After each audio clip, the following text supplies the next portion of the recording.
Assalamualaikum warahmatullahi wabarakatuh. Apa kabar semua saudara-saudaraku, sebangsa dan setanah air?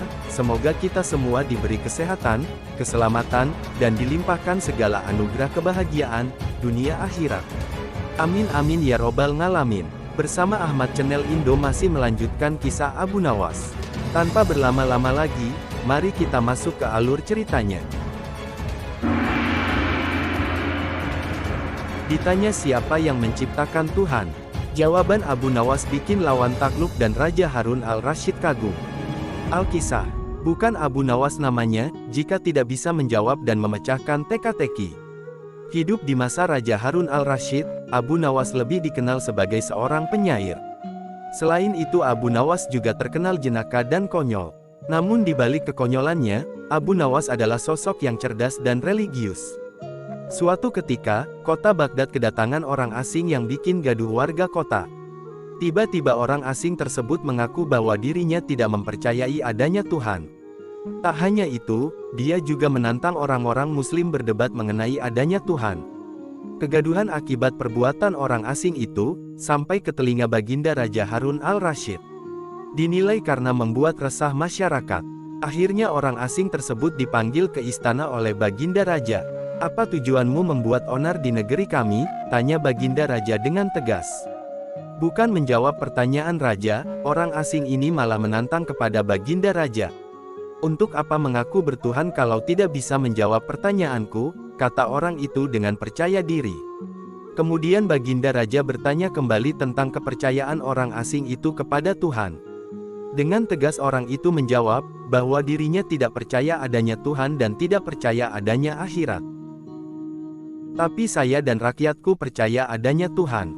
Berarti keyakinan kita berbeda, jadi jangan ganggu rakyatku," kata baginda Raja. Namun, orang asing itu malah mengajukan pertanyaan yang harus dijawab. Baginda Raja pun mempersilahkan kepada orang asing tersebut. Orang Islam meyakini bahwa dunia dan seisinya adalah ciptaan Allah. Lalu siapakah yang menciptakan Allah? Bukankah sesuatu yang ada pasti ada penciptanya? Tanya orang asing yang tak dikenal itu. Sebenarnya Raja Harun al-Rasyid bisa saja menjawab, berdasarkan hadis dan Al-Quran. Tapi karena yang dihadapi adalah orang yang tidak percaya Tuhan, maka jawabannya harus dengan logika. Kemudian salah satu menterinya membisikkan kepada baginda Raja, "Paduka yang mulia, kalau soal beginian serahkan saja pada Abu Nawas, dia pasti bisa mematahkan argumen orang itu baginda," kata sang menteri kerajaan. Baginda Raja menyetujui usulan menterinya. Maka dipanggillah Abu Nawas ke istana. Singkat cerita, Abu Nawas pun datang menghadap baginda Raja, ia lalu dipersilahkan duduk di sampingnya. "Ada apa Paduka? Kenapa tiba-tiba memanggil hamba?" tanya Abu Nawas. Begini Abu Nawas, orang asing ini tidak percaya adanya Tuhan dan dia mengajukan pertanyaan, tapi jawabannya harus yang pakai logika atau yang masuk akal, ujar baginda Raja. Kemudian Abu Nawas menatap orang asing tersebut. "Oh, ini orangnya, yang akhir-akhir ini bikin gempar kota Baghdad," gumam Abu Nawas dalam hati. Abu Nawas kemudian menghampiri orang asing itu dan duduk tepat di hadapannya. "Silahkan, apa yang ingin kau tanyakan?" kata Abu Nawas. Dengan penuh kesombongan, orang asing tersebut memulai pertanyaannya. "Anda sebagai orang Muslim, tentu percaya bahwa segala sesuatu, baik yang terlihat maupun tidak terlihat pasti ada yang menciptakan," kata dia. "Iya, tentu saja saya percaya," jawab Abu Nawas. "Sekarang saya mau bertanya pada Anda, siapakah yang menciptakan alam semesta dan seisinya?" tanya orang asing tadi. "Yang menciptakan alam semesta dan seisinya adalah Allah, Tuhan saya," jawab Abu Nawas. "Oh baiklah, lalu siapakah yang menciptakan Allah? Bukankah tadi Anda mengakui bahwa segala sesuatu baik yang terlihat maupun yang tidak terlihat pasti ada yang menciptakan," kata orang tadi. Mendengar pertanyaan itu, Abu Nawas terdiam, ia pun lalu berkata, "Anda pasti tahu, kalau kami selaku orang Islam mengakui hanya ada satu Tuhan. Kita istilahkan saja Tuhan dengan angka 1, kata Abu Nawas. "Sekarang gantian aku yang bertanya. Angka 3 berasal dari angka berapa?" kata Abu Nawas mengajukan pertanyaan. "Angka 3 berasal dari angka 2 ditambah 1, jawab orang tersebut. "Tepat sekali. Kalau angka 2 berasal dari angka berapa?" tanya Abu Nawas lagi. Angka 2 berasal dari angka 1 tambah 1, jawab orang itu. Benar sekali. Sekarang kalau angka 1 sendiri berasal dari angka berapa? Tanya Abu Nawas lagi. Orang asing itu kaget dengan pertanyaan tersebut. Dia hanya terdiam tak bisa menjawabnya. Kemudian Abu Nawas berkata kembali sebagai berikut.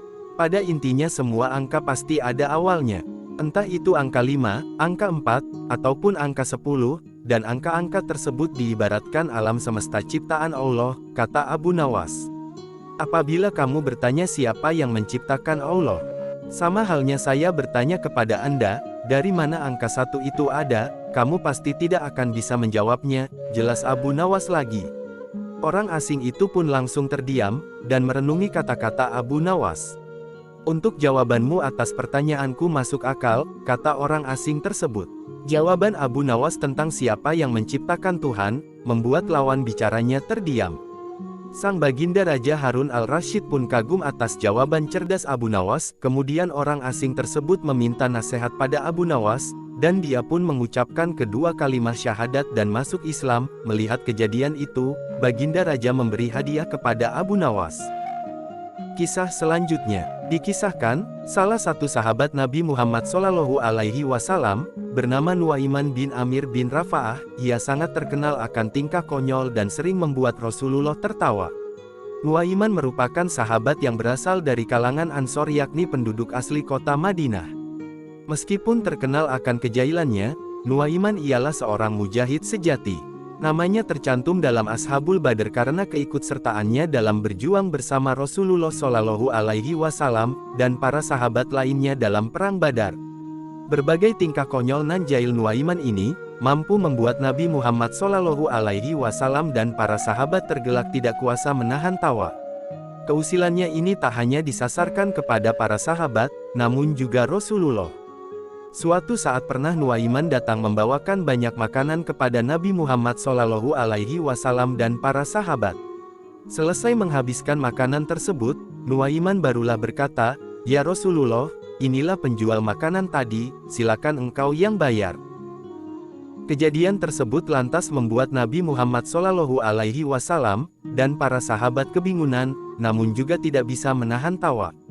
Pada akhirnya peristiwa itu diselesaikan dengan solusi dari Rasulullah, untuk membagi total biaya sama rata dengan sahabat-sahabat lainnya. Dikisahkan pula bahwa suatu waktu, Nuaiman diajak oleh Abu Bakar untuk pergi ke negeri Syam. Ketika itu sebelum keberangkatannya, Abu Bakar mendatangi Rasulullah SAW untuk memohon izin mengajak dua sahabat untuk ikut berdagang. "Ya Rasulullah, saya ingin meminta izin untuk mengajak dua sahabat ikut berdagang ke negeri Syam, yakni Nuaiman dan Suwaibid bin Harmalah," kata Abu Bakar, kemudian diizinkanlah mereka oleh Rasulullah untuk bepergian. Sesampainya di negeri Syam, semua dibagikan tugas, salah satunya Suwaibid bin Harmalah yang ditugaskan menjaga perbekalan, karena dikenal sebagai orang yang sangat amanah. Saat Abu Bakar sedang pergi berniaga, dan Suwaibid menjaga makanan, datanglah Nuaiman kepada Suwaibid di waktu siang mengatakan bahwa dirinya telah lapar. "Wahai Suwaibid, aku sudah lapar, maka berikanlah saya sepotong roti untuk saya makan saat ini," ujar Nuaiman. Namun, permintaan tersebut tidak diwujudkan oleh Suwaibid, karena dirinya yang amanah itu memilih menunggu Abu Bakar datang. Mendengar jawaban Suwaibid, lantas Nuaiman langsung mengancamnya, "Berikan aku sepotong roti itu, atau kau akan kuberikan pelajaran." Namun tetap saja, Suwaibid tetap bersikukuh menjaga amanah dari Abu Bakar, dan tidak memberikan sepotong roti itu kepada Nuaiman. Nuaiman bergegas pergi ke pasar, lalu berusaha untuk mencari tempat yang menjual hamba sahaya atau budak, kemudian ia menemukan toko yang dimaksud. Ia langsung menanyakan satu persatu dari hamba sahaya tersebut, yang ternyata berkisar dari harga 100 hingga 300 dirham. Kemudian, ia mengatakan kepada penjual hamba sahaya itu, "Aku juga punya hamba sahaya, namun hanya saya jual 20 dirham, murah," katanya. Mendengar pernyataan Nuaiman, penjual tersebut tak percaya, karena harganya yang sangat murah. Untuk lebih lanjutnya, Nuaiman menjelaskan bahwa hamba sahaya yang dimilikinya itu murah, karena memiliki aib, di mana ia tak akan mengaku sebagai hamba sahaya, dan ia menyebut dirinya sebagai orang merdeka. Akhirnya semua orang berkumpul untuk membeli hamba sahaya yang dimaksudkan oleh Nuaiman. Tak disangka, ternyata Nuaiman malah mengarahkan mereka kepada Suwaibid. Nuaiman menerima uang 20 dirham tersebut, kemudian disusul dengan penangkapan Suwaibid. Ketika ditangkap, Suwaibid berteriak, "Aku bukan hamba sahaya. Aku orang merdeka." Namun teriakan itu ditanggapi oleh sekumpulan orang yang menangkapnya, "Kami sudah tahu kekuranganmu." Sambil membawa Suwaibid dan menjualnya ke pasar. Selepas itu, Nuaiman menjadi orang yang memegang uang banyak, ia menggunakannya untuk membeli makanan, minuman, hingga hadiah untuk Rasulullah. Tak lama, Abu Bakar pun pulang dan kebingungan, karena tak menemukan Suwaibid dimanapun. Dengan mudahnya dan penuh kejujuran, Nuaiman pun berkata, "Sudah saya jual, wahai Abu Bakar." Mengetahui hal tersebut, lantas Abu Bakar tertawa dan menanyakan apa yang sebenarnya terjadi. Nuaiman pun menceritakan semuanya secara detail, hingga titik di mana Suwaibid akhirnya ia jual. Abu Bakar langsung bergegas ke pasar dan membeli kembali Suwaibid, hingga ia bebas kembali sebagai orang merdeka. Sepulangnya mereka ke Madinah, kisah ini diceritakan kepada Rasulullah Shallallahu Alaihi Wasallam. Maka ketika diceritakan kisah Nuaiman tersebut, Nabi Muhammad tertawa sejadi-jadinya, hingga gigi geraham beliau tampak di depan para sahabat. Hingga setahun berlalu dari kisah tersebut, Rasulullah selalu menceritakan kisah Nuaiman kepada siapapun tamu yang datang kepadanya. Tak hanya itu, cerita lainnya adalah di mana suatu waktu, Rasulullah Shallallahu Alaihi Wasallam didatangi oleh para delegasi dari beberapa negara yang ingin tahu apa itu agama Islam. Mereka datang dengan mengendarai unta yang saat itu termasuk kendaraan paling mahal yang dapat dimiliki. Sesampainya di sana, para tamu itu dipersilakan masuk dan unta mereka diikatkan di depan rumah Rasulullah. Para sahabat mengatakan seraya bercanda kepada Nuaiman, bahwa mereka sudah lama tak makan daging unta. Mereka pun mengidekan untuk menyembelih unta seseorang yang sedang bertamu kepada Rasulullah Shallallahu Alaihi Wasallam itu. Usulan ide para sahabat tersebut langsung ditanggapi serius oleh Nuaiman. Ia langsung menyembelih unta tamu Nabi Muhammad Shallallahu Alaihi Wasallam tersebut. Sesudahnya, Nuaiman langsung lari bersembunyi, dan benar saja, saat pemiliknya datang dan melihat keadaan untanya, ia pun langsung mengadu kepada Rasulullah. Rasulullah Shallallahu Alaihi Wasallam langsung melihat kepada para sahabat yang sedang berjaga di sana, dan mereka pun menjawab, "Nuaiman ya Rasulullah." Rasulullah Shallallahu Alaihi Wasallam langsung bergerak untuk memerintahkan salah satu sahabatnya untuk membantunya mengambil uang dan memberikan ganti rugi kepada pemilik unta tersebut dengan jumlah 2 kali lipatnya. Selepas itu, Nabi Muhammad Shallallahu Alaihi Wasallam dan para sahabat langsung saja bergegas mencari di mana Nuaiman ini bersembunyi. Ternyata, Nuaiman bersembunyi di dalam sebuah sumur. Rasulullah pun menanyakan alasan mengapa Nuaiman melakukan hal tersebut. Nuaiman menjawab, "Ya Rasulullah, yang bersalah bukanlah aku, tapi orang-orang yang mencariku bersamamu," jawabnya. Rasulullah melihat sekeliling untuk mengetahui siapa yang dimaksud Nuaiman. Setelahnya ternyata Nuaiman memanfaatkan kondisi itu untuk kembali kabur. Cerita tentang Nuaiman memberikan gambaran bahwasanya Nabi Muhammad Shallallahu Alaihi Wasallam juga merupakan sosok yang ceria. Hidupnya tak melulu serius dan serba resmi. Beberapa kisah menceritakan bahwa Rasulullah adalah seseorang yang juga bersenda gurau bersama istri dan para sahabatnya. Dari kisah ini juga dapat dicermati, bahwa beliau merupakan pribadi yang senantiasa sabar dan tak mudah marah, menghadapi orang-orang seperti Nuaiman. Bahkan turut dikisahkan, bahwa Rasulullah sangat melarang para sahabat untuk mencela Nuaiman, meskipun tingkahnya tak selalu menyenangkan bagi semua orang dan membuat jengkel. Menurutnya, meski begitu, Nuaiman adalah seorang sahabat yang mencintai Allah Subhanahu wa Ta'ala dan Rasul-Nya.